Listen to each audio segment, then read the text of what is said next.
আসসালামু আলাইকুম প্রিয় বন্ধুগণ, আপনারা নিশ্চয়ই জানেন ভারতের উত্তর পূর্বাঞ্চলীয় রাজ্য অরুণাচল প্রদেশ নিয়ে আবারও উত্তেজনার বাতাবরণ সৃষ্টি হচ্ছে।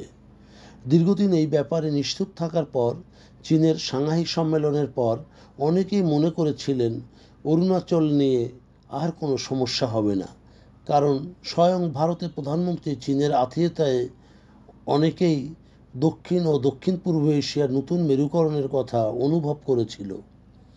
কিন্তু সাংহাই বিমানবন্দরে সম্প্রতি একজন ভারতীয়কে আটক করায় দুদেশের মধ্যে এক উত্তেজনাকার বাদ অনুবাদ চলছে।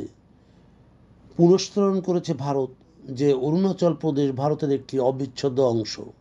সম্প্রতি সাংহাই বিমানবন্দরে অরুণাচল রাজ্য ও ব্রিটিশের দ্বৈত নাগরিক প্রেম ওয়াংজম থংডককে আটক করায় চীনের কাছে ভারত প্রতিবাদ জানায় এবং সেখানে 18 ঘন্টা আটকের পর মেয়েটির রাজ্য অরুণাচল চীনের অংশ বলে অনেকেই তার সঙ্গে বিদ্রূপ করেছিলেন। চীন বলছে যে অরুণাচল প্রদেশ এটি দক্ষিণ তিব্বতের অংশ, আর এই দাবি খারিজ করেছে নয়াদিল্লি। সম্প্রতি চীন দক্ষিণ তিব্বতের, বিশেষ করে উত্তর পূর্ব হিমালয় রাজ্যের বিভিন্ন স্থানের নাম চীনা ভাষায় একাধিকবার পরিবর্তন করেছে।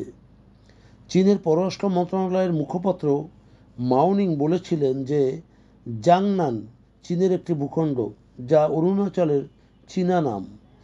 চীনা পক্ষ থেকে কখনো ভারতের অবৈধভাবে প্রতিষ্ঠিত তথাকথিত অরুণাচল প্রদেশকে স্বীকৃতি দেয়নি।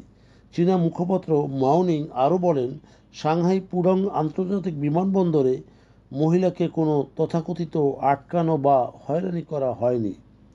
তিনি আরও বলেন, কর্তৃপক্ষ আইন অনুযায়ী নিয়মিত তল্লাশির অংশ হিসাবে তল্লাশি চালিয়েছে।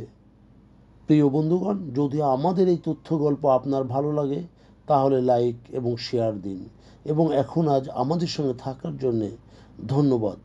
আমাদের ফলো দিন এবং সাবস্ক্রাইব করুন।